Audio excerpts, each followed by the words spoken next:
We're going live. So, I mean, I just figured, what the Jackie, it was just one of those things where I sat down with my wife and I said, "Oh my yord," and you had to It's a make valid some response. snap decisions. And then, sometimes you just need to poke three holes into the thing and, just go from there. They really should have brought in the artillery, called in the heavy ordnance. Oh yeah, yeah, yeah, yeah, yeah, yeah, yeah. You know. As the sole survivor of that encounter, Well, they could have just fled to Yord Mantell. I Yeah. know, but It's just like, the milkshake brings all the boys to the yard. yeah, yeah, Yeah. yeah, exactly. Anyway, we're here, we're live. This is, a preview of what's gonna happen next week when Matt and I get together at shore leave. We're It's gonna gonna be good. Yeah, yeah, yeah. And um after the crappy week that I've had, I kind of had a few wins this week. Um I am building a few decks for Star Wars Unlimited, so we're doing that. I already have 4 decks already. Nice. This is a really fun card game. Really, Mm. really fun card game. You know, Oh all that shit. all that deck building could take you into contract work. I know, I know. Sometimes you need the proper deck sealant though, Yeah, yeah, it's true, true. Yeah, yeah. Yeah. Got to make sure the cards aren't stacked against you. Yeah. It's a tough market. It's a very tough market. Mm. Anyway, Matt's here. Allie's here. Mm. Allie, you're back once again. Once again. I Once again. again to talk about a little TV show that I don't know if we should even talk about this, because apparently the show failed. So, you know, and it's not going to get a second season, according to some people. Are these the same people that record angry rants in their pickup trucks? Either that or they're clowns. Do they have oversized aviator sunglasses and like the buzzed side cut? Yeah, and they might wear Star Wars hats. I I'm not going to say who that is have no because idea I who you're don't talking want to about. give them any fuel for the fire. What the hell is this team wearing? Sorry, I have I, I have a baseball game on in the background. Sorry. I guess they're wearing Hawaiian shirt uniforms. Anyway, this is the live show. If you've never seen our live show before, this is our live show and it's ridiculous and Welcome to the fun. chaos. Yeah. I almost started the show tonight doing Shrek Revenge of the Sith quotes again. You weren't there for that, Allie. No, I was not. No, that's when you were still doing your Disney program. Yeah. Yeah, Matt's first show, we just laid into the "You were the chosen donkey. It's over, donkey. I have the high ground. I hate you, Shrek. Oh my god. Waffles are the path to the dark side."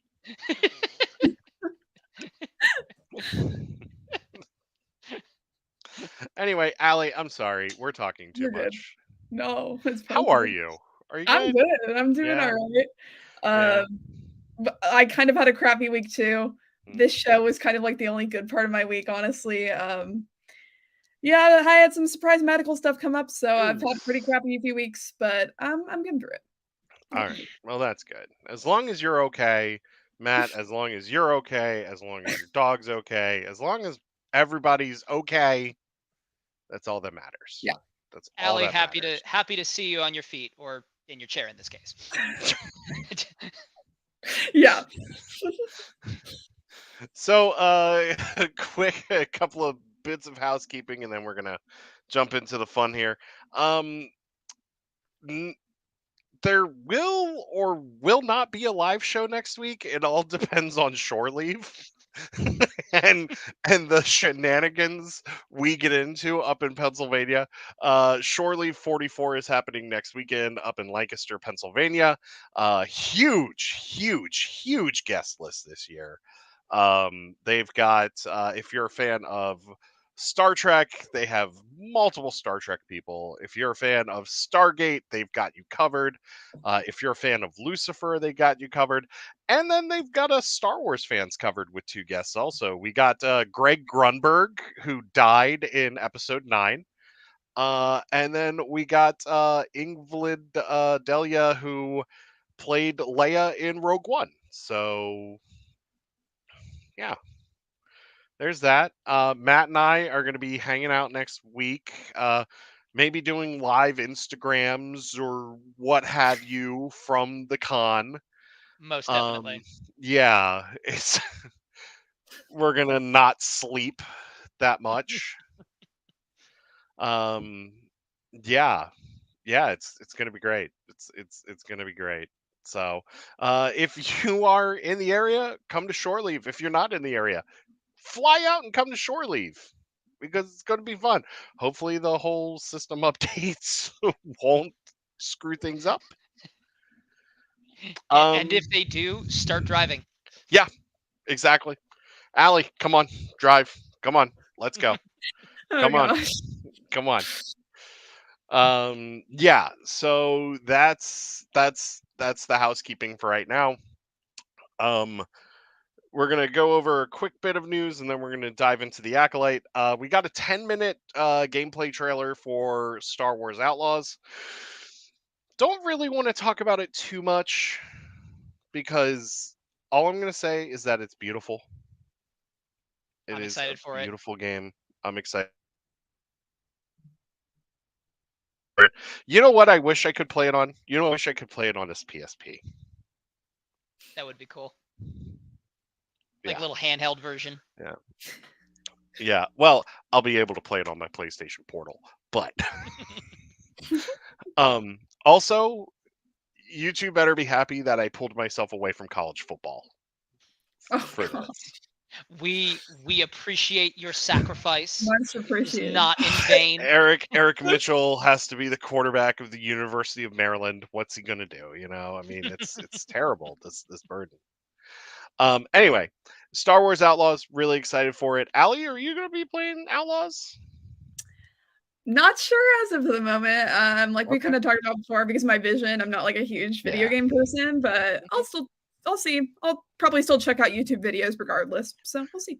Yeah, I do have plans on streaming it once it comes out. So I have plans on streaming it on our Twitch, like once it There comes we go. out. I'll be on the Twitch. There we go. Yeah. Are there going to be options for multiplayer?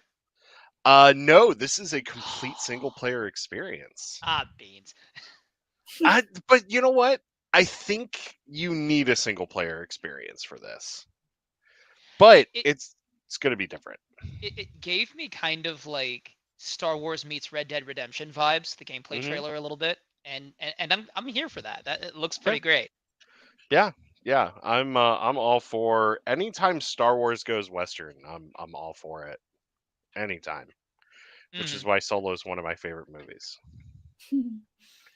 So, all right, shall we get into the craziness that was the Acolyte finale, and then talk about the season as a whole? I'm down for it. Sounds good. All right. Okay. So this finale, we're gonna get into spoilers. So if you've not seen this finale yet, please, do yourself a favor, turn this off, watch the finale, and then come back, or just mute us and then watch the finale and come back. Real quick, non-spoiler thoughts. I'm gonna start with Allie and then go to Matt. Okay. Non-spoiler. All right. I really enjoyed this finale. Like I said, it was like the one good part of my week. I thought there was a lot of interesting stuff they did in terms of the character interactions. The choreography again was stellar. Just all the beats were hit in many ways. And I'm excited to discuss it further. I feel I'm really bad at non-spoiler thoughts because I'm like, what if I say something that's too spoilerly? But yeah, no, I just really enjoyed it. Okay, cool. Yeah, Matt. I think it was beautifully executed. I Mhm, and I you know, I think it was definitely a it wasn't as complex of a plot line as something like Andor, but personally mhm, I think that's okay and I think that there's room for that mhm, because when you have as many people and as many minds churning out as much Star Wars content as we've gotten since Disney took it over, there's mhm. going to be it comes back to that something for everyone conversation Yeah, that we've had yeah. multiple times on the show. Oh yeah, So absolutely. Yeah. it's like folks that are huge fans of shows like Andor might not find the Mhm, Acolyte to be their cup of tea. Folks that are super into like the Ahsoka series or Book of Boba Fett might really like Acolyte. For mhm, me personally, I thought it was great. I really mhm. enjoyed it. I okay. I have mixed feelings. I have Mhm. mixed feelings. Um, I really enjoyed it. I really enjoyed it, and I think that they stuck the landing that they were going for. However, I feel like the journey to get to said landing was a little bit all over the place. Like the more I think about this show, I still enjoy it. I really still enjoy it. Like it's Star Wars. I'm gonna have fun with it. I'm gonna enjoy it. Like it's one of those things. But I felt like the show itself lost its identity along the way because I feel like it struggled with what it wanted to be. I could see that where it's like Uh, it starts off as yeah, go ahead. it starts off as a mystery, right? And then I feel like you lose the mystery aspect at some point. You think maybe they were a little too heavy-handed in hinting at what happened? I think so, and I feel like the reveals were too quick Mm. at times. I Um, could go ahead. yeah, Sorry. I'm gonna don't get me wrong. Like I said, love the show. Love the show. I think it's a lot of fun. Really enjoyed it. However, in terms of just overall execution, I'm like, I there was more I enjoyed than I didn't enjoy. Am I Yeah, a I bad could see fan? that. Am I a bad fan? I mean, you don't have a set of blades and you don't perform rotary motion, so technically we're all bad fans, you know? Oh my god. And Matt's gonna be muted for the rest of the stream. You just hear a "Bidoo." It's Yeah, gone. exactly. Exactly. We're just gonna see you just like waving and stuff like that, trying to get your point across. Just All like right. an ejection seat with a giant spring, you know. Yeah. Doingy, doingy, doingy, doingy. Um, all right, so let's get to the finale. And then we'll go into the season as a whole because I feel like I kind of wasted that. Finale was good. They stuck the landing that they wanted to stick. Should we go through the plot details or should we go through what worked and didn't work? I say let's do A and then cover B after. Okay. So, plot details. We have May and Soul arriving at Brendok because that's where we're going to have the final confrontation, but that's also where Soul believes that there was a vergence in the Force there, and he's trying to investigate that as well. While that's going on, we have Darth Thirsttrap spending time with Osha, and she puts the helmet on, and then Thirsttrap sees May kill Soul without a weapon. And then we get them heading to Brendok, but not after Osha gets in touch with the dark side a little bit, huh? In the Mm-hmm. helmet. Yeah. So we have them leave for Brendok, and then finally the Jedi find out that that Soul is on Brendok because Soul reactivates his transponder, so Vernestra leads the team to Brendok as well. When after a chase, which I will say this, that chase was a lot of fun. Except, what the hell was up with Basil? Yeah. Yeah. It was weird. That didn't make sense at all. Like, I don't know. disabling the ship. Oh. Yeah, Basil's he seemed like he's a little pretty Peter on Rabbit edge dude. throughout the episode. I don't know. Yeah, he does. He does. Yeah, I was a little confused about that too. It was just kind of like, bro, what are you doing? You know? Yeah. Because you're the one that helped Soul in the first place. Mhm. Like, capture May. So why are you doing it like this? Peter Rabbit was hungry for a carrot and got confused, probably. Jeez. Some people have called Basil the Great Mouse Detective and have put him on the poster for that Disney movie. It's funny because Basil the Great is also a Byzantine emperor. It's like a double joke. Yeah. Ah, goodness. Yeah. You know, rodents have a tendency to chew through cables. It's just something that they do, you know, and we shouldn't judge him for it, you know. Oh yeah. But did he chew through cables? Because I don't think he chewed through cables. Yeah, he kind of just like pulled them out, didn't he? Yeah, he kind of Yeah. ripped them out. Yeah. Yeah. And then the look that Soul gives him. He's like, "What the hell, man?" I thought he was gonna kill him. I thought he was gonna kill that guy. Oh, no. He was Basil was just like a chaotic little what the heck the entire show, I think. You know? Yeah, he's got that chaos energy.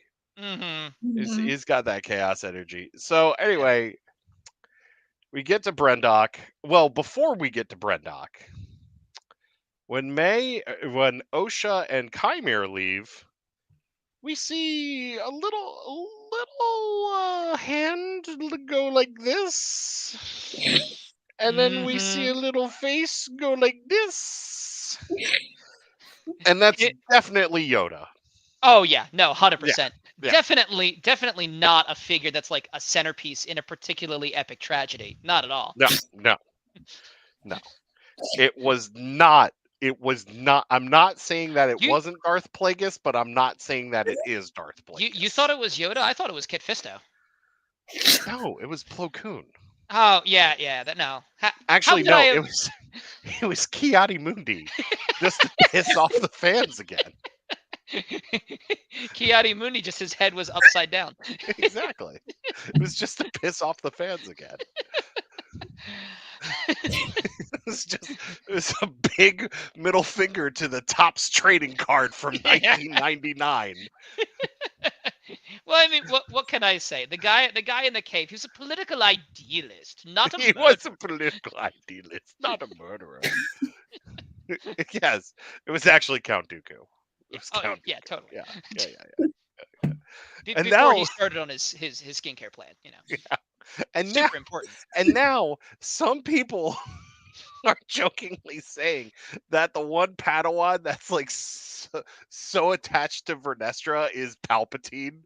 Like, some people are like, "Oh, that's Palpatine now." I thought Palpatine was the guy that Vernestra talked to at the very end of the show. You know, the ears just give it away. That you guy. know? That guy. Anyway, it was Yaddle. It was Yaddle. It was Yaddle. Oh yeah. Actually, you know what, Allie? It would have been better if it had been Nubs. Oh my gosh. At the end, it would have been amazing. Like, if it was Nubs, she's just like, "Nubs, we have a lot to talk about." He's like, "Master Yoda."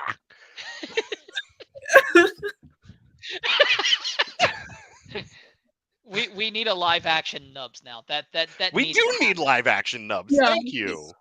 Like have like a serious gritty live action Nubs. Just like a Nubs show. That's just like him just laying waste to people. Anyway, back to the story. So Plagueis shows up and we'll get to that here in a minute.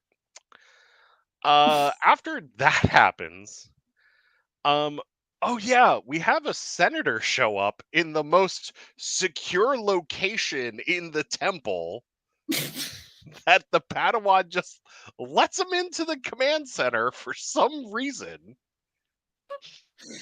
and just leaves him there. Just leaves him there. Them politicians be crafty, you know. They No, I got their know. strings they can pull. Yeah. And I got to tell you, it was great to see David Harewood as, hey Amanda, it was great to see David Harewood as the senator. That was awesome. It was. Yeah. Dude is having a year, man, between Alan Wake last year and this. That was awesome. Love the Alan Wake series. I Yeah. watched that game played when it first came out, and so good. Did you see the musical? The musical? There's a musical level in Alan Wake 2. Oh god. I'm gonna have to watch a Let's Play now. That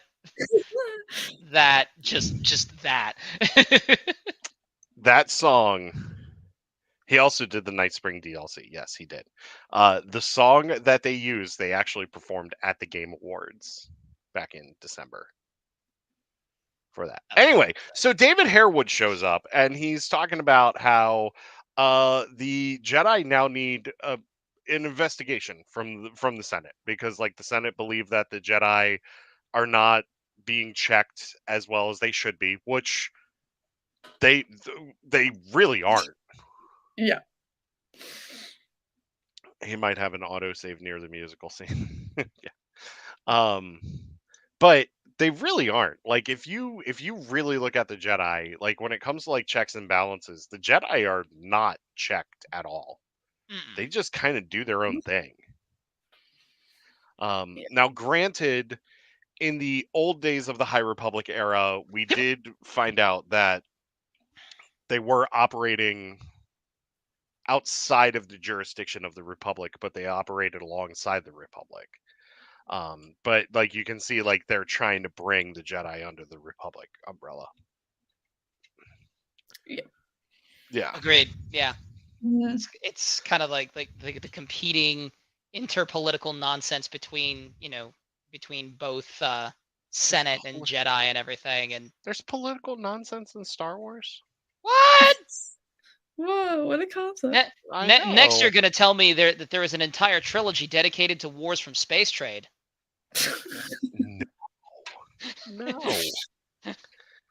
No. Hey, John.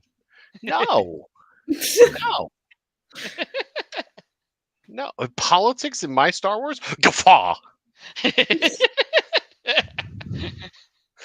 But I did like that scene because we're really starting to see the political drama starting to unfold here, which I think is great. Yes. All right. Allie, do you want to take this next part and talk about the stuff that happens on Breaddock? Like all of it, I'm joking. Yeah, so back on Brendock, Sol is hunting for May, just screaming her name a bunch. That poor man getting a little unhinged. which I never understood why he keeps going, May! He's losing it a bit, honestly. Like, yeah, I think he's feeling the loss of the control of the situation, which I think, like, part of looking at Basil, it was partially what the heck is partially also panic, in the sense that he's like, what am I supposed to do now? Like I think he just really is like losing all control of that situation. So he's just going a little, you know. He gave Basil a look. A look. I personally think he was channeling his inner Justin Timberlake because it's gonna be May, you know.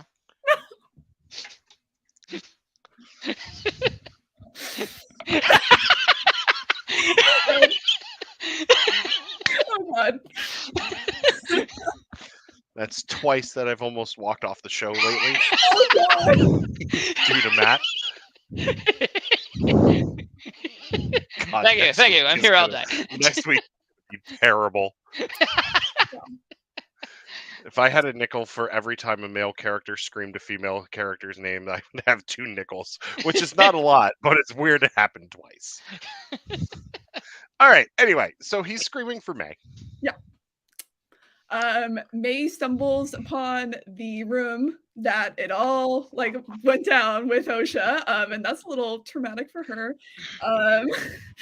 To have all those memories, a lot of like also just not only screaming but a lot of echoes. Like this place is like so freaking haunted because of all the freaking like things they're hearing from the past, like throughout, like all of them are like just hearing the past the entire episode. It's like oof. And on his quest of it's gonna be May, Soul stumbles upon the stranger, and we get such a freaking cool battle between them. That choreography is awesome. Oh, that choreography is amazing, especially like the slow backing up, like using the force. So good, so good. Yeah. So we had that. Yes. Mm-hmm. Meanwhile, we have a parallel, well, not completely parallel, but we all have another duel that begins to take place when Osha confronts May, because they eventually get wait, before that though, the way that she mutes the stranger in the ship, I had to recognize that because that was just so funny. I loved it. But yeah, eventually May confronts Osha, and we have another one of their whole like, this is your fault. You don't know what you're talking about. Why are you blaming me? Kind of. Yeah. But thankfully May finally actually like tries to share some of the truth with Osha, which like I get why they didn't do it before, because obviously the audience hadn't found out the truth yet, but it was kind of weird that she didn't do it sooner. She finally tells Osha that Soul killed their mom, and Osha, gosh, I'm getting the names confused. My gosh, Osha is not believing her. She gets a little raged out too, you know.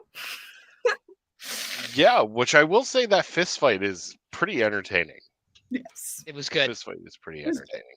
Yeah, all the choreography was really good this episode. So we get one final confrontation. And Soul's pretty much handing Chimere his butt to him. Until some shit goes down. Pardon my language. And then, huh? Language, yeah. Sorry. Sorry. Excuse me. Sorry. Excuse me. Excuse me. Please forgive me. Because there isn't cussing in Star Wars, even though we heard that exact same word in Andor. Better watch your fucking mouth. Hey, you shut your face. You shut your pie hole. You meet my cousin Vinny. Yeah. His middle name is The. Vinny the Snitch. All right. So anyway, we find out May and Osha aren't exactly sisters. Nope. We find out that they are dun dun dun the same person. Whoa, what a shocker. We all saw it coming. We all saw it coming. We all saw that coming. Yeah. It's like, first time creating life through a convergence in the Force. Didn't go quite as planned. It's like, it worked, but it didn't, but it did, First time, long time. Like a radio call-in. A dyad in the Force, the power of 1 and 2. That was the biggest plot twist. Not. I mean, we saw it coming from a mile away. Yeah. And that was one of my criticisms with the show. Was like some of the plot twists were just way too on the nose.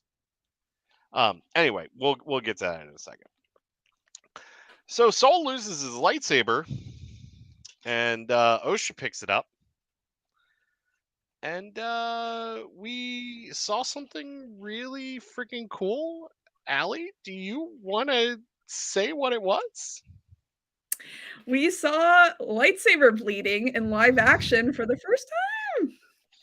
Yes. I gotta tell you, that was such a badass scene. It was so badass. It was really cool. There has been some criticism about like if it was that easy, why didn't Anakin's turn red Oh my immediately? God. But I that can't. lightsaber, the front of it was cracked, so It was. it Yeah, didn't it was. have the protective casing that Anakin's did. He had to take his Yeah. crystal out in order to bleed it. Well, So, keep in mind, and we actually talked about this last night in the Discord. Thank you, Amanda, for reminding me about this. Anakin lost his saber at the end of Sith. So the one that he killed That's the right. younglings with, Obi-Wan took. Yeah. Yeah, that's a good point. Yeah. Mhm. I have so many things I don't like about the bleeding. It was cool to see, but it was too easy. Yeah, but Dagan Gera's was pretty quick in Survivor too. I mean, we saw that in Jedi Survivor. He bled a kyber crystal too. But I get where you're coming from. I need to play Survivor. I haven't played it yet. So good. Yeah, I was like, huh? So you're like, yeah, totally. So there was this game, guys. It came out last year. It's called Was Jedi it about Survivor. a Star Wars? Whoa. No, Oh, no, okay. no. It's about Wow Wow Wubsy. I love Wow Wow Onesie. Yeah, it was a Peppa Pig game, actually. Oh. It was actually Jedi Survivor is one of the games that you can play in Bluey, the video game. I'm kidding.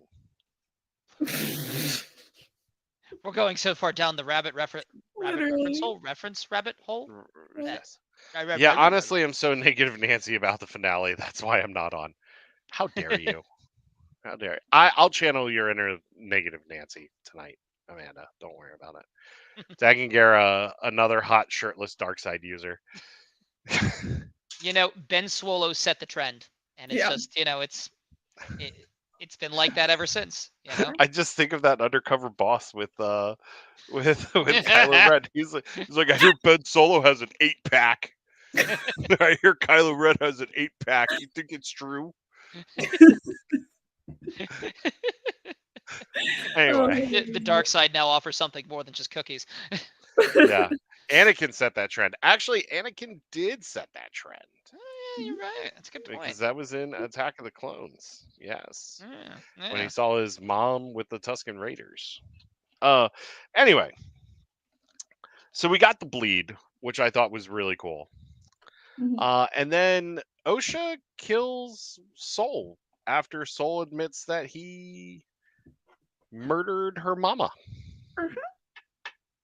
What was that, Al? So we had that happen. Mhm. Force choked him out.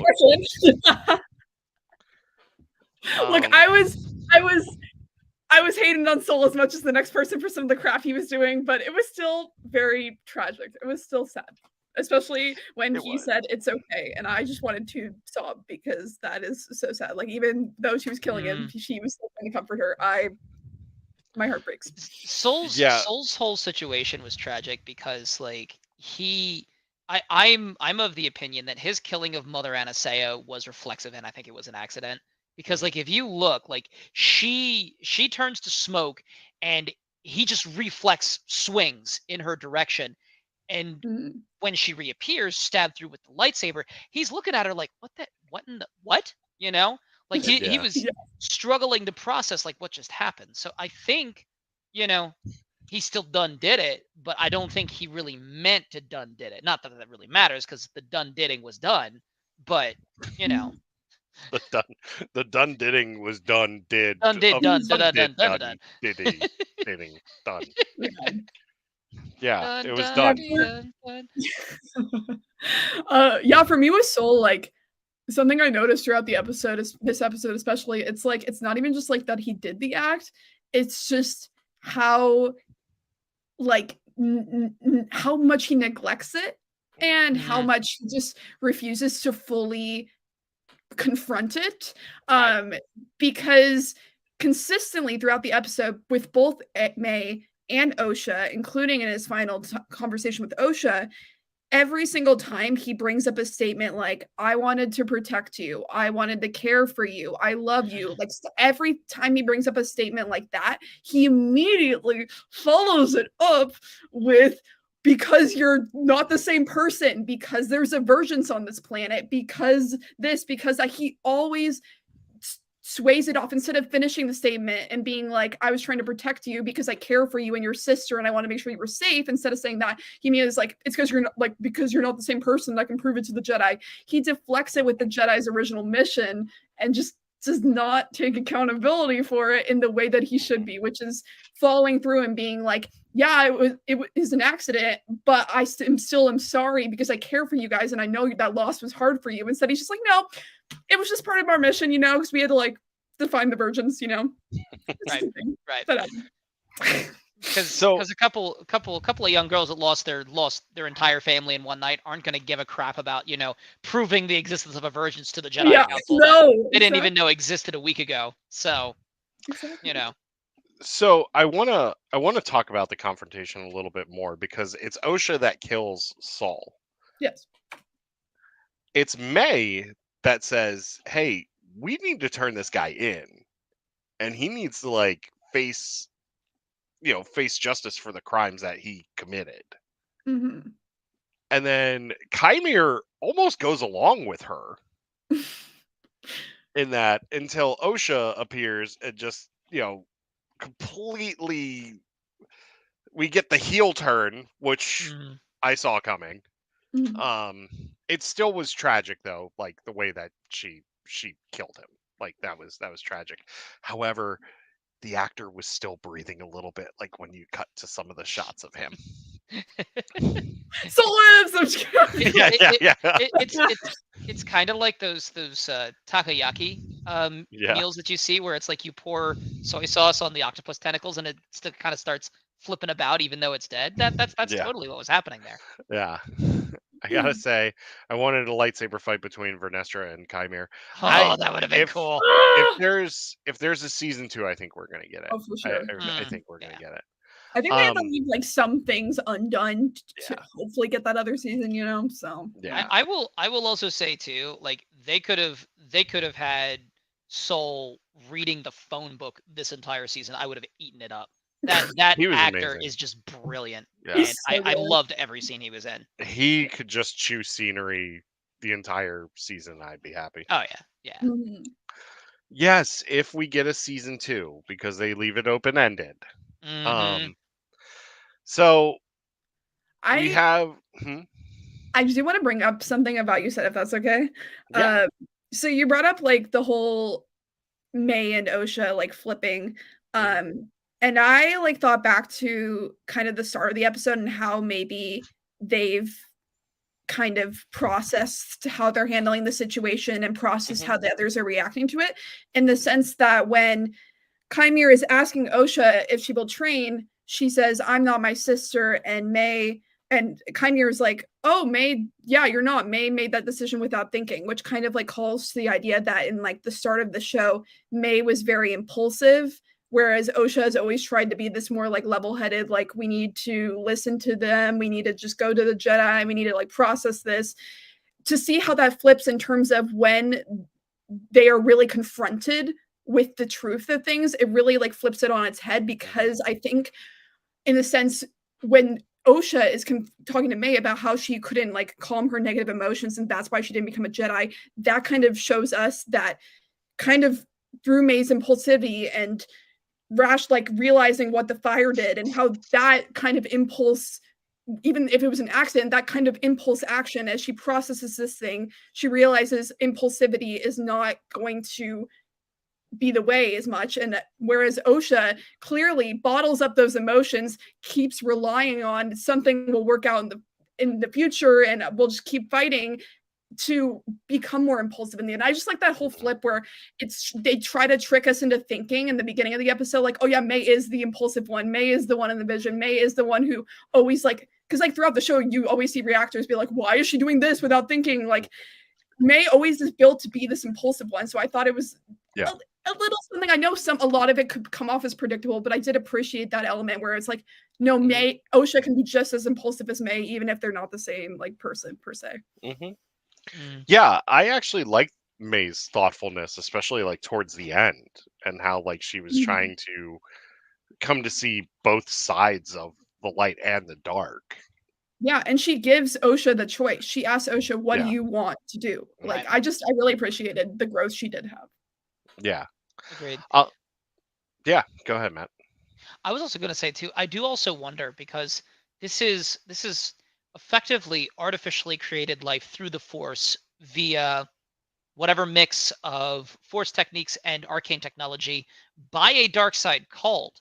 It does make me wonder if Osha and May are just naturally more inclined towards the dark side because of that. Because like Palpatine, for example, I don't think Palpatine would have any talent with the light side, even if he was trying. Yeah, but I see your point, but I raise you Ray. True, true,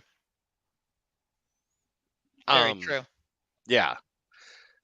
But I see where you're coming from. But then Yeah. I look at the vision that Ray has in Rise of Skywalker of Dark Ray Hmm. and of sitting on the throne, but she does whatever she can to stop that from happening. Right, right. So no, but I get where you're coming from. But like I see May as kind of being a bastion of light now. Um, It is interesting how they twisted it. We were mhm. we were on here, I think a couple of weeks ago, talking about what if Osha ends up going with Yeah. Darth Smilus, and then what if May ends up being the and then what if May ends up being the light side one, and it's interesting to see that kind of play out. Ooh. Yeah. Amanda in chat says, I still think it might be Plagueis that made Osha and May and not the mothers. Oh, or maybe the witches were connected to Plagueis somehow. I don't know. Mhm. I don't know. I It's an interesting theory. there haven't been a particularly deep set of plot twists in this show, so I think we're safe taking it on surface value that it was probably just an isolated cult that Hmm. either discovered, held on to some mix of both Hmm. this arcane knowledge that Plagueis then capitalized on to Hmm. do the Yeah. shenanigans that he did. Yeah. The shenanigans and or goings on. Exactly. Yes. Yeah. Don't forget the tomfoolery. There's a little bit of that Oh, there was. This show is full of tomfoolery. Yes. All right. So we have the rest of the Jedi show up, led by Vernestra. Vernestra knows Chimere is there. Chimere has an oh shit moment and puts the helmet back on and says, "Hey, we gotta go." So they pull out and they head to the tree that May and Osha used to go to, and they're having this conversation in which Osha, accepts that she's going to be trained by Chimere, because May clearly just does not want to be trained by Chimere, doesn't want to have anything to do with Chimere. Um, so we get the Superman memory wipe here. Instead of it being a kiss, we just get Chimere just doing this, and then May's memory's gone. Well, there's you can hit, I believe it's either the F2 or the F8 key, log into the BIOS, do a memory wipe from the oh no, wait, never mind. But I will say this.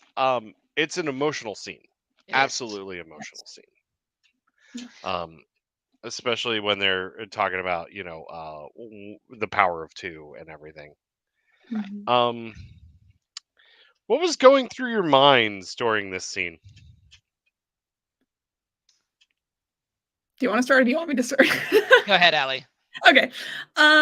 I really just in terms of like the emotion, I just really appreciated how both of them really were there for each other finally in the way they needed to be. And I think that's why the emotion hits so much for them because May finally says, I'm sorry I started that fire. And she really takes on her own accountability in a way that Soul never could. Mhm. um, she really like says vocally that action and I'm sorry I did it. Mhm. Because I think for her, she was always sorry she did it in a way, but she was still more confused and upset that so much of what happened was being Yeah. thrown her way.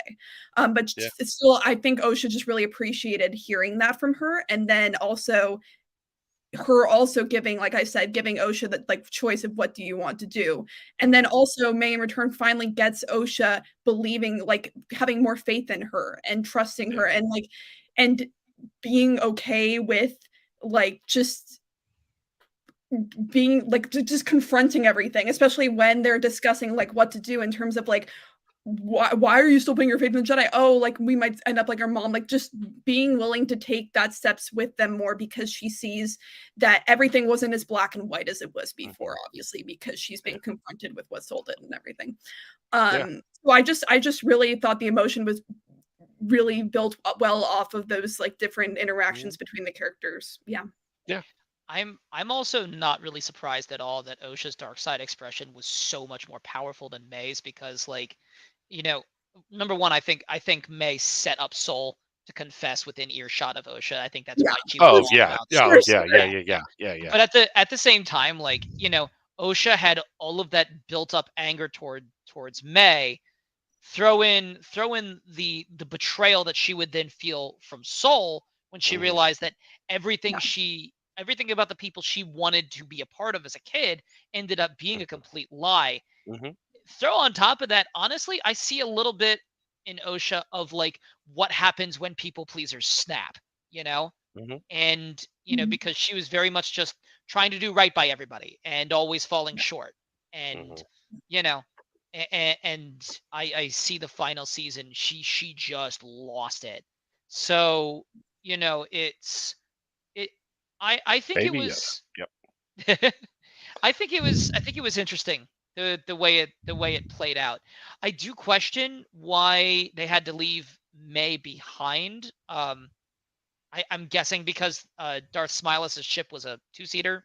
I'm guessing they couldn't fit a Yeah. third person, but I was a little confused about that. But you know, it was probably I also a decoy to throw the Yeah. Jedi off the trail. So, Yeah, I think Yeah. because That's what he's it was. just so protective over that secretness, that that decoy element is a way of them like trying to keep that secret going. Yeah.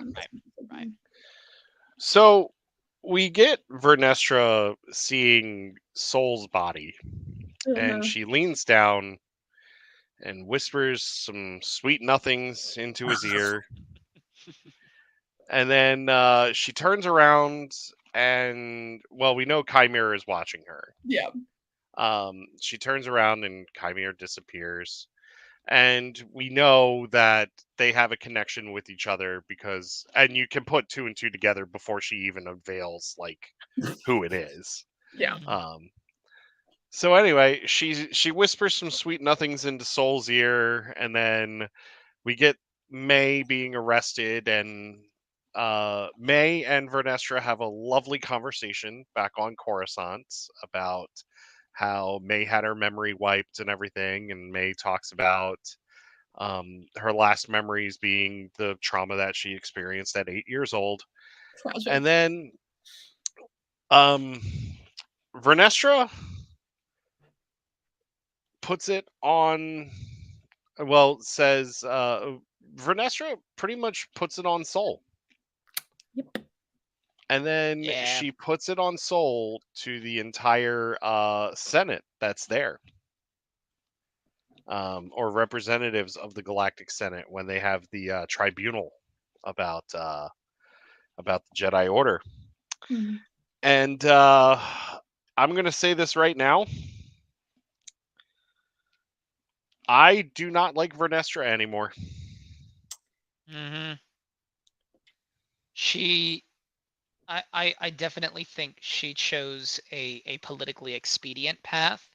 And I do think her character was set up to be kind of more focused on the political side of things from the get-go. But Yeah. Allie, you look like you had something to say. um, I'll say I don't dislike Vernestra now. I am kind of in the middle, um, for a few reasons. So, first, kind of for the path she takes we have to recognize this. It's in a way no better than what Sol, Indara, Kelnaka, and Torben did. Yeah, that's true. The cycle continues. She's just continuing a cycle of taking a supposedly dead person and throwing everything on that supposedly dead person. But that doesn't justify. For me, what really still had me have some semblance of, I guess, care for Vanessa in a way is the way she handled things with May, in particular, when she recognized that Sol did that action. She doesn't even just say, it was my friend. She says, a Jedi killed your mom. Like, she is very honest and upfront in a way that May, with her memory back, would have really appreciated, in the sense that she doesn't sugarcoat it. She's like, yeah, I was a Jedi and I was friends with that Jedi. Like, it's someone I'm not trying to cover up in front of you, which I appreciated, whether she thought she had her memory or not. I still appreciated her being open in that moment for her, because May had just been through so much. And honestly, we can get into it more later, but I'm just really glad they didn't take the path of, oh, the memory's gone, so let's just use May again and throw it all on May again. I just really appreciate that they didn't do that again, because I got worried for a hot minute. I'm like, are we seriously going to throw it all on the child again? Like, please don't. Yeah, I feel like she really like understands that May is now innocent, because her mind is kind of like reverted back to that of her child self. I did like that part. Still hate the fact that she just couldn't fess up to those senators that it was her former Padawan that trained this person to kill all of these Jedi. And then we get two final scenes. One, Chimera and Osha holding hands, staring out into the ocean. With the Titanic theme playing in the background. With the Titanic theme playing in the background. Oh my goodness. Celine Dion standing behind them singing. I will go on. No. Anyway. And then we get. Oh, Amanda says the Vernestra is the secret Sith. My money's still on Jar Jar Binks. It is still on Jar Jar. Yeah. Anyway, the final scene is Vernestra barging in on Yoda when he's sitting there. Yeah, as he does. And she says, "Master, we need to talk." And as soon as I saw those green pointed ears, I almost threw my remote at the TV because I didn't want to see him. I think they handled it well. They did. They did. They gave you a little snippet at the very, very end instead of him basically dominating the entire show, you know? Exactly. Yeah. I just Allie, this goes back to what we were talking about, how Yoda is the ultimate cover-up artist. Like, this is Yoda as the cover-up artist. Like, that's it. Like, all of the Jedi's problems stem from Yoda. Yeah. Am I wrong? Am I wrong? No. It's part of why I still think canon would have benefited from adapting Legends New Jedi Order to more so into canon, because like New Jedi Order in Legends tackles a lot of that, where the Jedi under Luke Skywalker are taught to appreciate connections and relationships and love, but to just not to selfishly hold on to them when they are lost, and Legends Luke was also OP-AF, so, Yoda hides things? He's cover things up? No! Yoda has never covered anything up in his entire life. He's never done that. Never! Never! Not during the High Republic era with the frickin' Nameless. No. We didn't cover that up until they became a threat. No. no, we didn't know about that. And he didn't do it with hiding Anakin's with Luke and Leia. You see, I'm pissed off about this green guy showing up in my Star Wars show.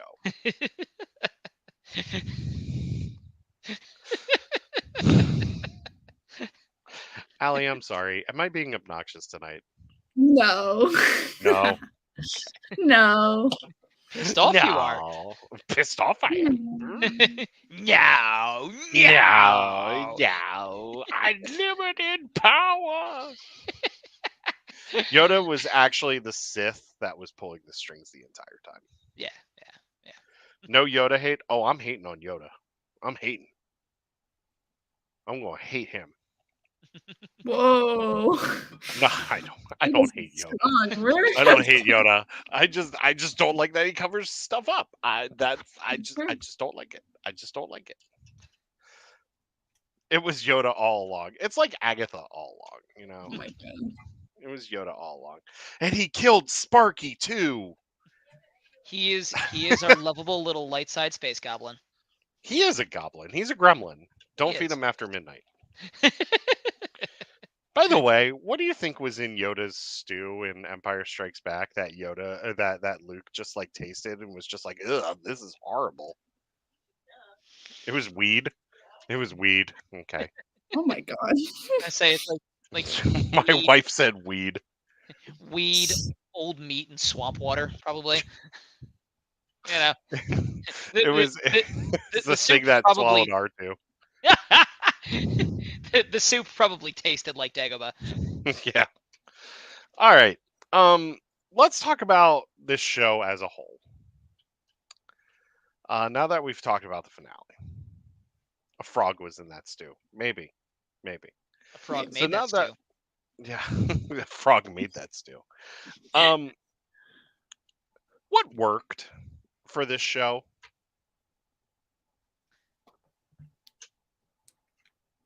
I have a few thoughts. Allie, did you have Okay. something to first? You can go first this time. Go ahead. Go ahead. So I think the Acolyte gave us a nice kind of look into kind of what set the groundwork for why dissidents like Count Dooku happened. You know? Yeah, I agree.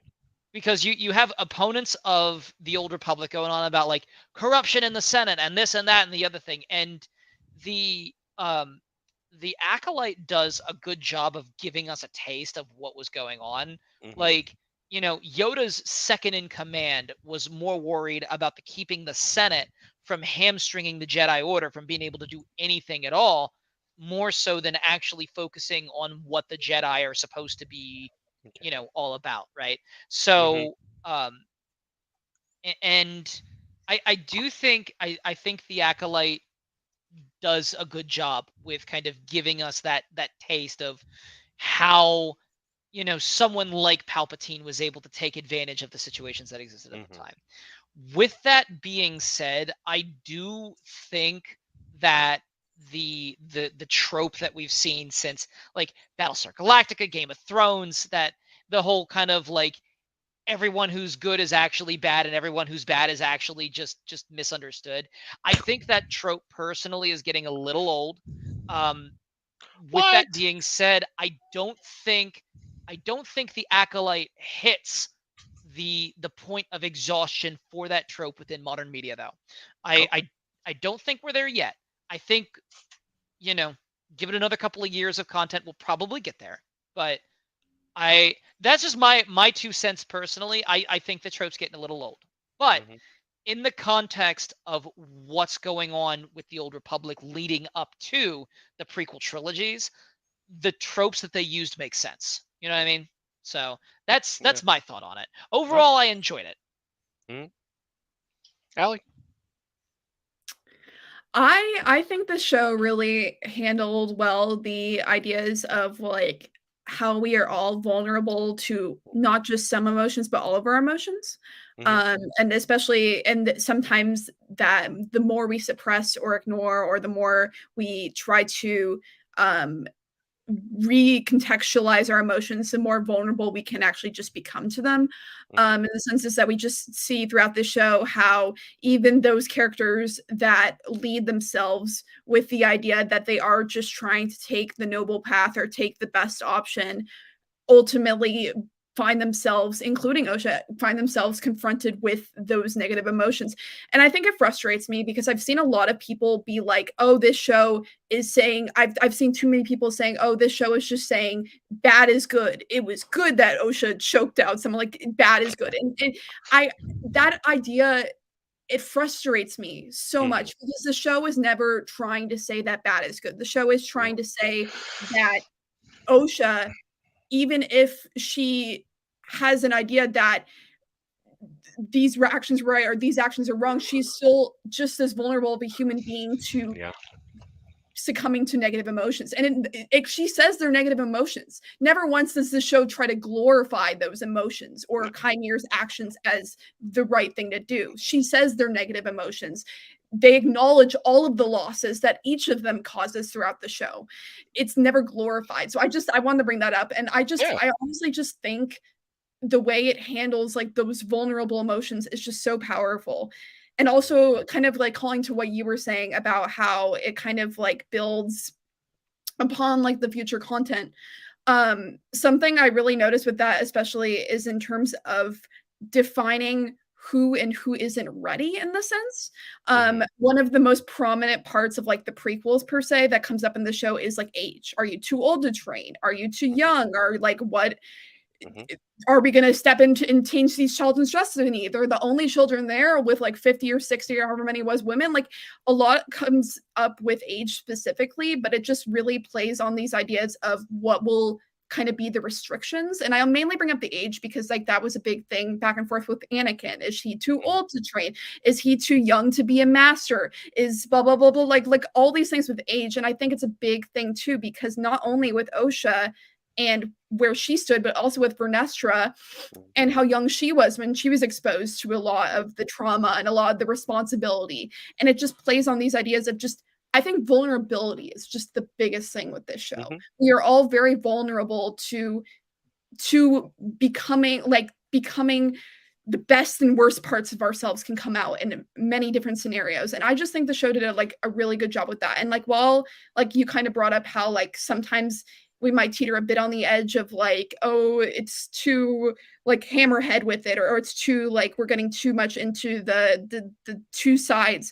I think it blended enough per se, especially in terms of like May, because like I said, I think a lot of people said she's just an impulsive mess, but I think that is just part of the messiness of life, of the vulnerability of, you have to remember this is a little girl who had to fall down a shaft alone and then later learns that she has like all of the trauma of the situation, everything pinned on her when she was just a kid, a scared kid who didn't want to lose her sister. Did she make some mistakes and let adults get into her head too much? Maybe, but ultimately those adults did get into her head and she had some accidents, but she owned up to it in the end. So I think it's just, I don't want to rant too much, but I think a big takeaway people need to take with the show is people are messy people. They might make some weird ass decisions. You might not all agree with those decisions, but it's just, it keeps real to the people and falling into that idea of everyone is gray. We all got bad emotions. Yeah. I wholeheartedly agree. I loved the fact that we didn't see the Jedi as heroes in this. We really didn't. We got to see them painted in a different light, which is what I really love. And we've been seeing it through the High Republic era too. Like, you look at some of these Jedi and you're like, oh, this person should not be a Jedi, but here they are. But I love that they painted them in a gray light. I mean, one of the things that we constantly see in Star Wars is they are always talking about attachments. We're always talking about attachments and stuff. And honestly, the thing that I think really kept Soul going was his attachment to Osha. Yeah. Yeah. And his attachment to the team members that did end up dying alongside him. I feel that what drives Vernestra is her attachment to Chimere.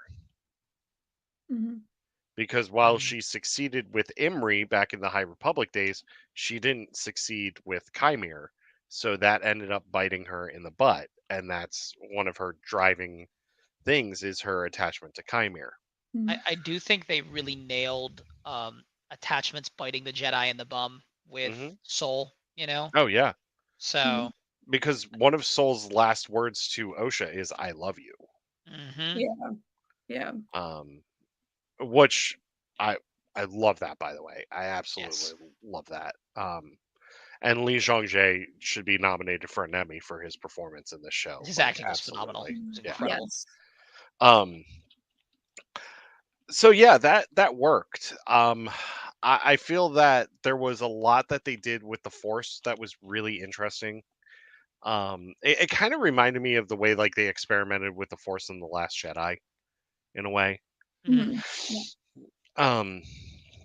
What didn't work for me, I'm going to say this right now.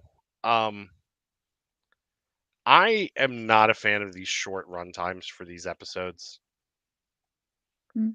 Yeah. I'm getting tired of these 37-minute episodes. If Andor can do 12 one-hour episodes, The Acolyte could do 8 one-hour episodes. My brain goes back to Dexter's Lab episodes being only 15 minutes long and then getting 2 of them in a 30-minute block. Yes. Yeah.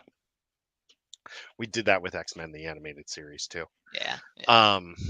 Yeah, so I don't know. And I felt like the show kind of suffered from an identity crisis a little bit. I feel like the show didn't know what it wanted to be at times. Don't get me wrong. Like I said, still enjoyed it. You think it tried to do too much? I think so. I really think so. I think if we had just kept the mystery, and then they did the big reveal at the end of Chimere being Darth Smilus, like I think that would have been pretty cool. I will admit, with Chimere, I was kind of hoping for Darth Tenebris personally. Yeah. Because now, mind you, I'm not a High Republic guy, so I don't know what Darth Plagueis's timeline looks like. But he's not in the High Republic except for this right now. Yeah. But I will admit, I was kind of hoping for Tenebris a little bit, like to go far back enough that it's like these are the guys that set the guys that set the guys that set the guys up. You know what I mean? So I think we'll see him. I think we'll see him. I don't think Plagueis is the only Sith that we're going to see in the show if it continues. I think we're going to see a secret Sith council. Yeah. That's just like a bunch of businessmen or something. Oh, I get it. Yeah. Well, that took me a second. In the Plagueis novel, Plagueis is a banker. So in season 2, I hope Tenebris and Plagueis come. Yeah, I hope so too. But keep in mind, we have to see if they greenlight season 2. The show did get review bombed quite a bit. Season 2 is also going to lack a lot of soul too. Yeah. Too soon. I've been sitting on that one for like 20 minutes. Too soon. Okay.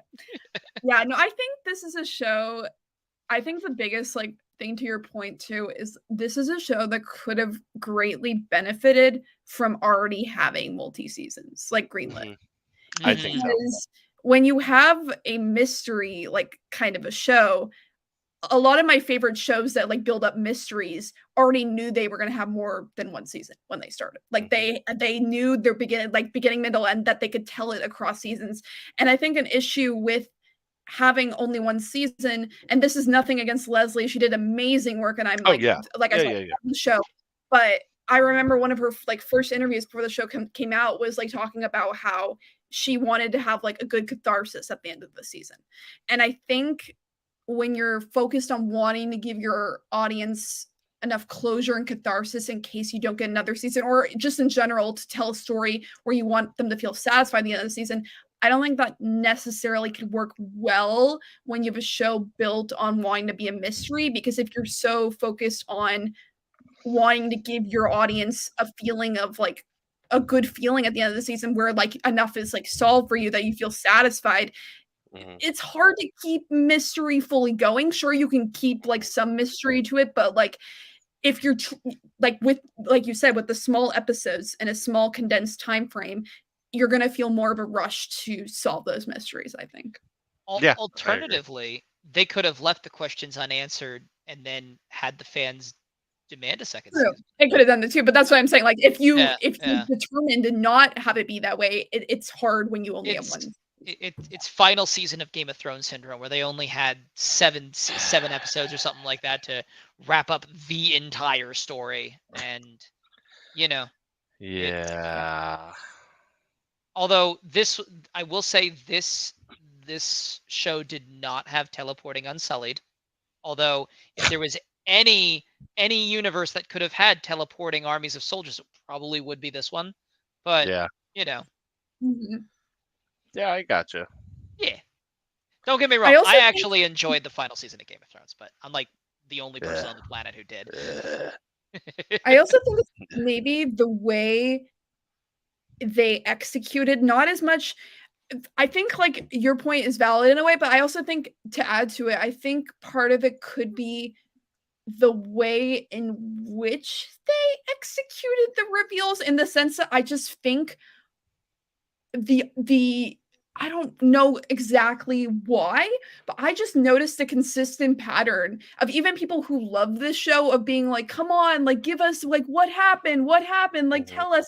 And maybe that's on us as an audience who are just being too eager for a reveal. I don't know whether it was the audience or the show, but I think in a way like because episode 3 was the flashback, I think that honestly for me is the biggest way they could have tried to stretch it out a bit, is I you agree. still add elements of mystery in the present while not Mhm. immediately giving us their past childhood. I think having that as the 3rd episode, it made too many people be like, "Oh, so there's more. We need to know more. Like give us more."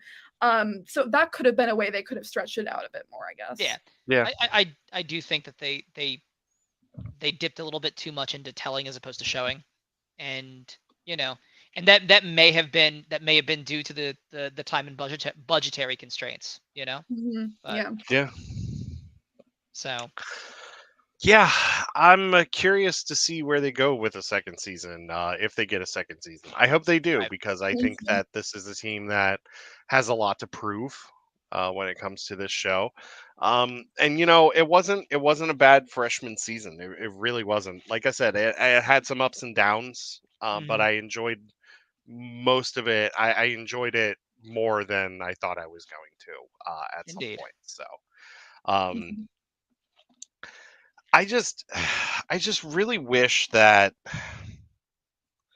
we had a deeper connection to the books though, like with the High Republic story. It was cool hearing about the Great Hyperspace Disaster for like all of 2 seconds. Um, Yeah.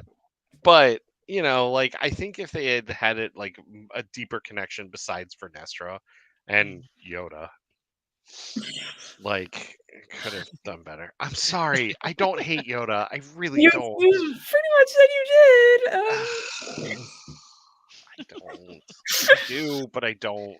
I have noticed canon shows do have that tendency though, where it seems like they don't stick super close to, To the you know, books, yeah. to written books. Yeah, Well, because yeah. when Disney took over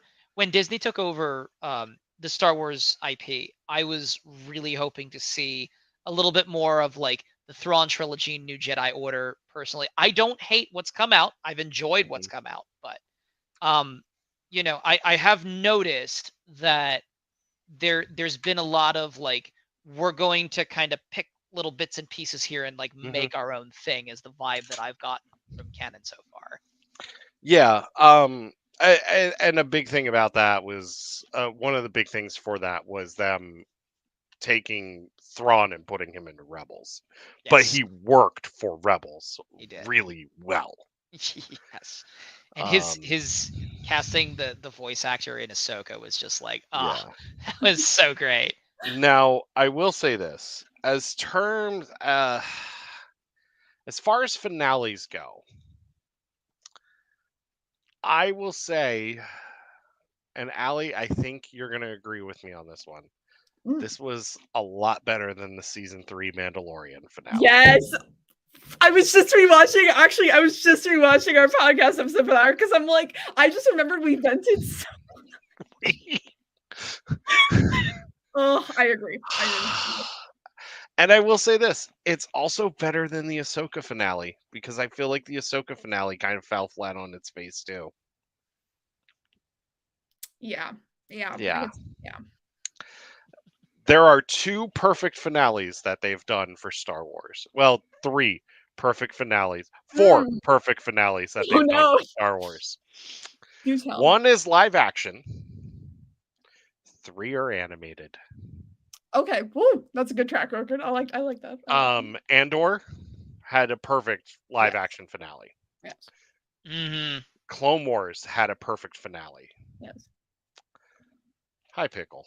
How are you? Pickle. He's like literally right here. Rebels had a perfect finale. Yes. Yes. And the Bad Batch had a perfect finale.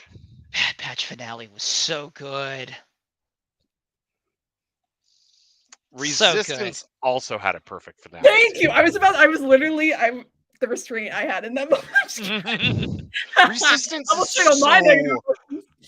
Resistance is so underrated. It's so good. I need to watch it. Now, is it about the like First Order resistance or? It takes place during the sequel trilogy. Okay. It's literally right before Force Awakens, takes place during Force Awakens, and takes place during Last Jedi. Yeah. It's 2 seasons. But the Poe shows up a couple of times, and they brought Oscar Isaac back as Poe. Oh, that's cool. So good. And then they brought Phasma showed up a couple of times, so they brought Gwendolyn Christie back for Phasma. Yeah, that's awesome. But I will tell you this. It's like its own separate thing,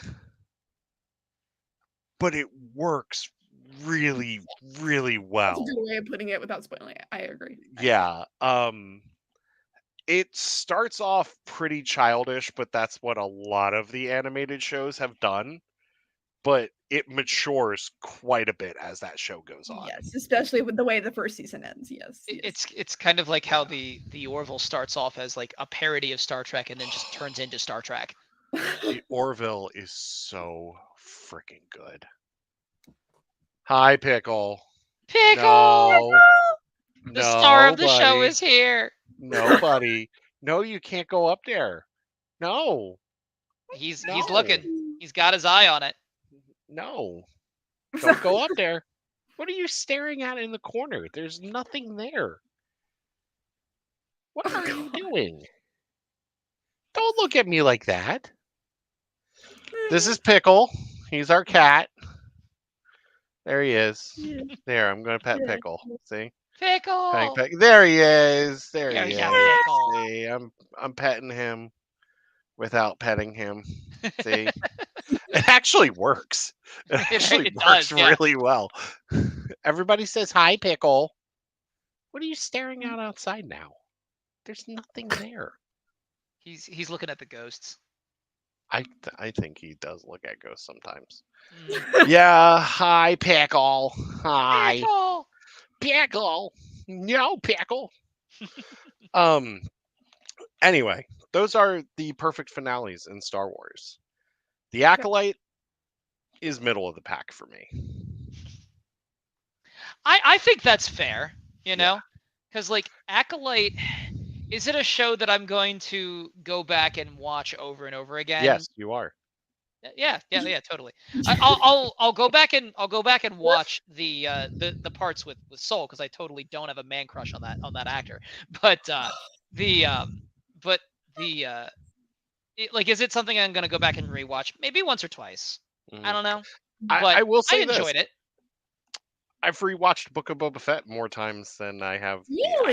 Really? To be Mhm. fair, that Wow. final the finale with him riding the Rancor is so freaking cool. It is. Like, And I will say this: as much as I don't like those Mando episodes of Book of Boba Fett, I think Book of Boba Fett gets a bad rap.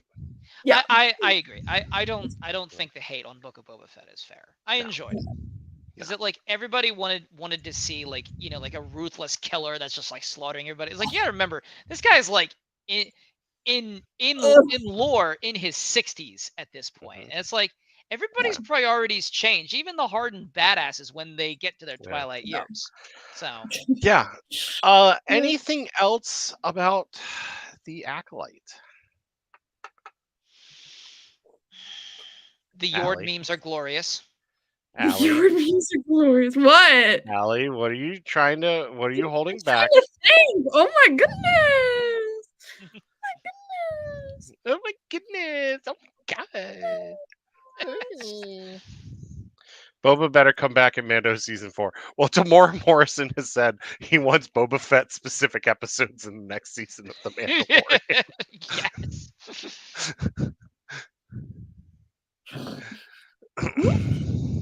um. Okay. I was also digging the kind of like mercenary power couple vibe that like Yeah. Boba Fett and Fennec Shan had too. That was pretty Yes. cool.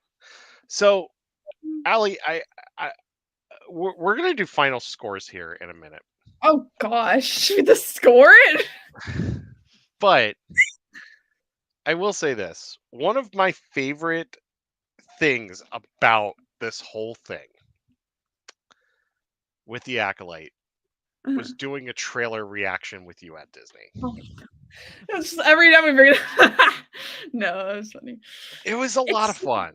weird. Yeah, but like it was weird because I feel like we just had such a different perception of what the show is gonna be back Yeah. then, which is so weird to look back on. I'm like, wow. Mhm. Yeah. Yeah. I feel like the tone shifted between the trailer and what we got. Yeah. Yeah. Yeah. Yeah. Yeah. I think, But and I also think like something because I honestly I get frustrated with Basil a lot more than I think he's cute. But I think like he I that's me with Grogu. think he was kind of like, like that Grogu that was attempting to be like that source of levity in Mhm. a darker environment. But I think for me, what was weird was I feel like, don't get me wrong, like the night is super brutal. Like some of those kills, like brutal. And like this show touches on some really dark stuff, but I think the pre-release stuff, like we said, how we had a different perception of that trailer, made it seem like it was going to be even more gritty than it was. Correct me Mhm. if I'm wrong, but that was No. what I remember us thinking. No, I mean you hit the nail right on the head. I was hoping for Andor gritty for this because that's how it was pitched to us in the trailer was this is going to be like Andor levels of gritty. Yeah. And it had those moments. It had those Mhm. moments, especially at Mhm. night. But I'm in the same boat. I'm in the same boat. Andor is also one of those Star Wars shows where it's like that's a tough thing to make lightning strike twice like that. Like Oh God. and Andor I was just figured out who that is. Sorry. what? Go no. There's somebody in chat that I literally What? just figured out who it is. Oh, okay. I Yeah, literally just figured this person out. because like Andor was just, I think it was a masterpiece. Like I Yeah. still go Andor is a back. Oh masterpiece. yeah, Yeah. like I still Yeah. go back and watch the scene where Luthen is up against the Cantwell class arrestor cruiser. Like Oh my that, showing the Empire be competent and terrifying. Just and then like the early days before the rebellion was really a full blown rebellion. It's just yeah. Mhm. I gobble it I up. I love it. I will say this. And we'll do Acolyte final scores here in a second. Andor, I found myself rewatching One Way Out and Luthen's speeches the other day, and Mhm. One Way Out is so freaking good. Yes. One Way Out is so good until he becomes the president of the Kino Loy Swim Club. Yes. Too soon, Allie? Too soon? Yeah. Yeah. Too soon? Even though it's been like a year, it's still too Yeah. soon. Still too soon. Hey, in my defense, a lot's like it's very tragic. Andor came out in a part of my life where I was going through some really bad crap. Like I just had Oh one yeah. bad thing after another. Yeah. So like that show, I'm still processing it in the sense that I've only like recently gone back and been able to watch it in an untraumatized way, like where I'm actually all emotionally there. So in a way, it is too soon for me, So No, I get it. I totally get it. I Mhm. totally yeah. understand. Yeah. So we're gonna do scores out of 10 for this Oh gosh. season. Oh no. I'll go with you last, Allie. That way you Okay. can get some thoughts Okay. together. Matt, out of 10, how would you Ov- rank the Acolyte? Overall, I would say I'll give it a 7. 7 out of Okay. like 6.5, 7 out of 10, around there. Because, I don't think they had the same level of budget that shows like Andor or Ahsoka had. And I think Mhm. that they had to tell a lot of story in a very compact episode structure. Yeah. Um, giving them the benefit of the doubt, I think that given the constraints that they had, I think they still made an entertaining show. Mhm. Was it my favorite? I don't think so, Yeah. personally. I enjoyed it, but I don't think it was terrible though. Mhm. I'll do my scores and then I'll go to you, Allie. I'm sitting at about a 7.5. I'm right in that area. It was entertaining. I really enjoyed it. I thought it was a lot of fun. Like I said, I enjoy most Star Wars stuff anyway. Even if there's some stuff that I don't agree with. Yes, I know who you are, Miss Shaking My Head. Um, it's one of my supervisors from work. What? Ah, Yeah. 6.5 out of 10. Yeah, I just feel like they did a lot that I really liked, but then they did some stuff where I was just like, okay, okay, I'll take it. yeah. As far as perfect Star Wars shows go, like I said, Andor, Bad Batch, Resistance, Rebels, and Clone Wars, they're all perfect Hmm. for me. Yes. All right, Allie, what are we thinking? Down to I 7 don't out of think a 10. lot of people here right now are gonna agree with me. No, I mean it's fine. It's I know, I totally know. fine, All opinions are I, valid. You're good. you know, you except for know, Matt's. Exactly. Yes. I it's hard for me because I feel like sometimes I think I have to remind myself it's not just my whole oh screw all the haters kind of attitude because I feel like a Yeah. lot of times that I've said I've liked this show, it's not that I've had haters be like, "Oh my god, you suck for liking it." It's more like they'll be like, "Oh, you're just trying to justify it because you're trying to save it and get another season." Yeah, I'm not I trying get to you. save this show. I No. My rating of the show comes purely out of a place of liking the show. And I had Mhm. to tell myself that for a long time because for a long time I was like, "Oh my god, are they just telling me I like it even though like I don't or something like I like the show. I love the show. Yeah. I'm going to give it 8.5. It seems That's high. I Sure. know. I I just I think there are some risks this show takes that Mhm. there are a lot of people that take for granted. Oh And yeah. I think this show isn't afraid to be it's even though like we talked about all the ways it connects to like the other media, but it isn't afraid to be its own show. Because too much lately we've been seeing a lot of shows that are afraid to be their own show, I feel like. Yeah, I agree. Um, and I really appreciated what the show did.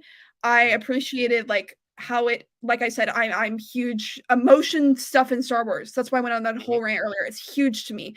A majority of the podcast episodes I've ever done have been about the emotional beats, the tragedy, the trauma, the conversations. That's why my podcast is hugely character focused, because Yeah. that means so much to me. And I love the way they handle emotions.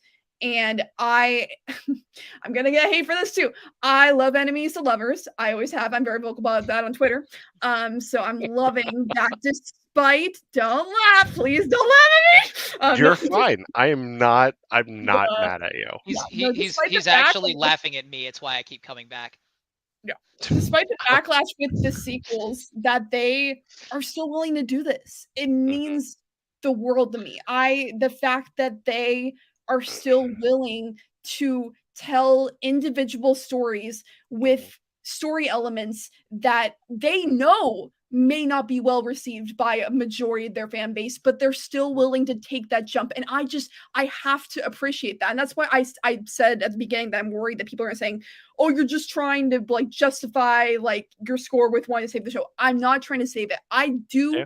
from my own individual standpoint, appreciate those chances. Not because I want Star Wars to just be, oh, I only love it. I love it. I love it. I love it. It's because I love it as a show. And I think while it might sound like I'm trying to justify future stories, I think it's a good step in the right direction, in the sense that I can see there are still creators out there that they are willing to bring in that aren't just going to tell this version of The Mandalorian. And I'll leave it at that. Yeah, no, I totally agree. I think that one of the most important things in Star Wars are the personal stories. It is the character stories. I think that that's why we come back to Star Wars. Yeah, the spectacle is great. I love the big space battles. I love the lightsaber fights. I love all of that. However, when you come down to the characters themselves and you do the character studies, that's what attracts me to Star Wars. That's why I keep coming back. Mm-hmm. That's why I love these shows.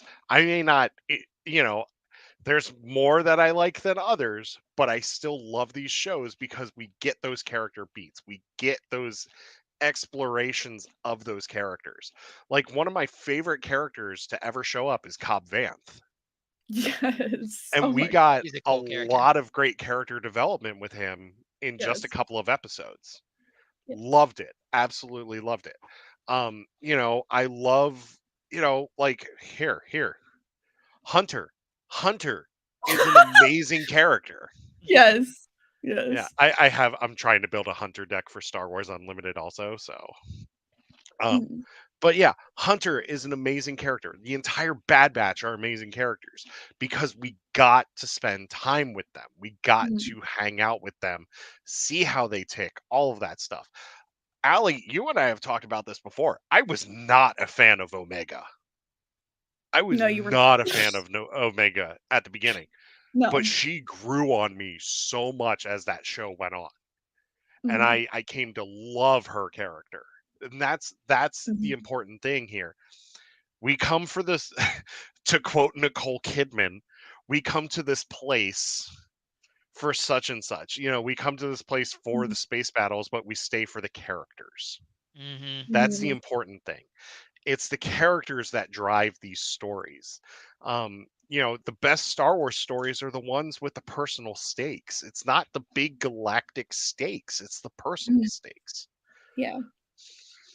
And I think that we need to remember that as fans. I think that, I'm not saying you two, but I'm saying that in general, the Yeah. community needs to remember that as fans, at the end of the day, it's about these characters. It's about these stories with these characters. Mhm. That's what keeps us coming back.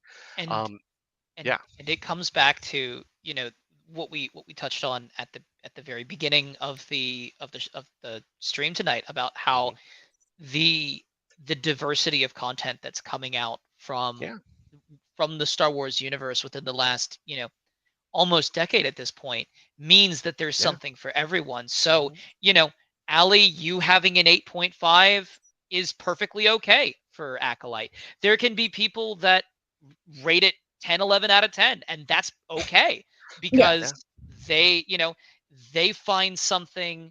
Everybody has something that they find that they enjoy in the things that in the media that they enjoy, and yeah, it's go ahead. and if it's not your cup of tea, something else is going to be your cup of tea. Mm-hmm. You may not like the sequels, but if you like Rebels, that still makes you a Star Wars fan. Exactly. Or, you may not like the Acolyte, but if you enjoy the Mandalorian, that still makes you a Star Wars fan. Like, if you like the Christmas special from way back in the day, you are a Star Wars fan. We don't talk about that one. Well, we did in an after hours conversation on the Discord server. Anyway, do we have anything else we want to talk about, or are we good? Allie, did you have more notes? Did you want to guess more? I have my own podcast though, so I will not keep us here all night. I guess one more thing I'll just say is Sure. I think that we need to accept more messiness. And I can elaborate or can I agree. I agree. I was not expecting at all to become any smidge of a fan of May. I was frustrated by her for a good majority of this show. But the more I sat with her and the more I realized I was letting a lot of people get in my head in terms of why is she doing that? Why is she doing that? Why is she making impulse decisions? The more I was like, she's messy. She like I talked about earlier, she's like a messy little girl who went through trauma, is handling things in her own freaking way. I appreciated the messiness in the sense that nothing is straightforward. Everything can be messy. And I love that. I love that there is a character who still had growth, who still acknowledged her fault in the end, and who still gave Osha a choice, but her journey wasn't linear. I love the messiness. And I think it's a perfect example of what we're saying. You can love shows for all different reasons and all different stuff. And I think with this show I just found so many ways to love it. And I think that was just such a healing kind of thing for me, was there are a lot of ways to love the show. You can be frustrated with a character for half the show, and then something can change your whole opinion. I saw so many people being like, "Oh my god, my opinion of yours changed. My opinion of Souls changed. My opinion of May's changed." That's how you challenge your audience. You continually engage them in a way where things are messy, where your perceptions of characters will keep changing, and you keep your audience engaged. And that's why I'll leave it at that. That is one of the biggest reasons I rate the show so high. I felt engaged consistently. Yeah. And life is just messy in general because human beings are messy in general. And it goes back to the whole point about the characters. And Allie, you had us come full circle here. I love how messy Star Wars is. I really do. It's great. I love it because it reflects us. It reflects life. Yeah. It's been a wild ride with a lot of ups and downs. We have Skeleton Crew to look forward to now, which should be coming out, they said, in the winter, maybe around Christmas, they were saying, I think. Skeleton Crew is going to be set during that time period with the Mandalorian and Ahsoka and Boba and all that fun stuff. But until then, we have Star Wars Outlaws to look forward to, which I will be playing day one. And we still have Star Wars Hunters out and about, which is a great hero shooter, free-to-play hero shooter. And if you are looking to get into the realm of games, Fantasy Flight, if you're watching, please check out Star Wars Unlimited. Please check out these games. So I got the starter set that came with for set 2. It comes with a Mandalorian deck, and then it comes with a Gideon deck also. And then deck 1 or set 1, I got a Luke Skywalker deck here in a deck pod, which is really nice because you can. Oh, wrong way. You can put your cards. Hold on. You can put your cards in there like that, and then you can put your tokens in here. Oh, that's cool. Yeah, it's fancy. All I'm bringing these fancified. to Shore Leave, Matt. So if you want to play, we can play. Yes, let's do it. Yeah, we're gonna do it. And then I have a Vader deck too. Starter sets come with these deck boxes, so Oh, that's cool. wow, I feel like I just plugged a product. Wow, you pretty much did. And now a word from our sponsors. Fantasy Flight Games. Also, if you're a fan of Lego, I'm gonna be building this soon. Oh. Yes, and you know what the best part is? What? It comes with Gonky. It comes with Oh, Gonky! It comes with Gonky. Oh, Gonky. I love Gonky. Yes. In fact, I'm wearing an Only Hope Supply Wrecker Season 2 t-shirt right now because I love Wrecker, and Wrecker's my boy, and he loves to blow stuff up, and I do too. In video games, not in life. We got anything else, or should we wrap this up? The only thing I got rattling around in my head is puns right now, so I think I'm pretty much good. I will end you. Oh, When I see no. you next week, I will end you. Where's my Gonk Droid Star Wars content? You need to contact Disney for Gonk Droid Star Wars content. Or write your own fan fiction. The Write your own Gonkalite? fan fiction. The Gonkalite. The Gonkalorian. The Gonkalorian. The This is book the Gonk. of Gonk Fett. The last just- Gonk. Yes, the last Gonk. The Gonk Awakens. The Oh, Gonk God. Awakening. No. Rise of Gonk yes. Walker. Yes, the rise of Gonk Walker. The Phantom Gonk. The Gonk Strikes Back. The Gonk Strikes Back. Return of the Gonk. The Attack High of the Gonk. And of course, everybody's favorite, Revenge of the Gonk. Revenge of the Gonk.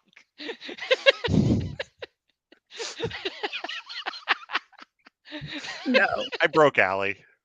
Yes. Broke Allie. Broke Allie. Ally.exe has crashed and needs to be restarted. Yes. Yeah. Allie's broken like the Microsoft update from yesterday. Hey-o! Jeez. God, don't even get me started on that. Yeah, Wobbuffet. I knew it. I knew who you were. I knew who you were. The Book of Wobbuffet. The Book of Wobbuffet. It's just a Wobbuffet on a throne. Wobbuffet. You have the two huts and the Wookiee gladiator making threats, and then it just pans over and it's like wah! Wah! All right. We've gone off the deep end. I do have it. So What do you have? What do you have? What do you have? What do you have? What do you have? I went to my Disney program had a like dark side ball. And what they gave out, they gave us Outlaw posters. Oh, snap! Star Wars Outlaws! Oh, cool. So if you want this, let me know, and I can send it to you. Oh. Because I'm not playing. I want to show something real quick. Okay. Yes. So last week we didn't have a live show. Okay. Because I was at a comic book signing for a certain series that just came out last week. But beforehand, at the comic book store, I picked up this little goodie, X-Men #1. Oh. Love this. This is a great team. It's Juggernaut, Cyclops, Magic, Beast, Psylocke. Tons of people. Amazing book. Anyway, that's not it. Allie, you know how much I love Vi Marathi. You know how much I love Vi, right? Yeah. So we went to a signing for Ahsoka. We were the first 10 people in line, and we got a free copy of The Mandalorian #1 with Vi Marathi on it. Oh, nice. Yes. Oh. I love Vi Marathi. She's amazing. Yeah. These are the last two things I'm going to show you. I'll save this one for last. I'll save this one cover from last. So here's one of the covers that we got, and we got it signed. So it's Ahsoka doing her thing. And Allie, I know how much you love these characters. Oh my god. Yes! Sabine. Oh my So god. this comic is the adaptation of the show, like they did with the Ooh. Mandalorian comic. Yeah. Yeah. So Nice. yeah, I just wanted to show the case that let me put this back up here.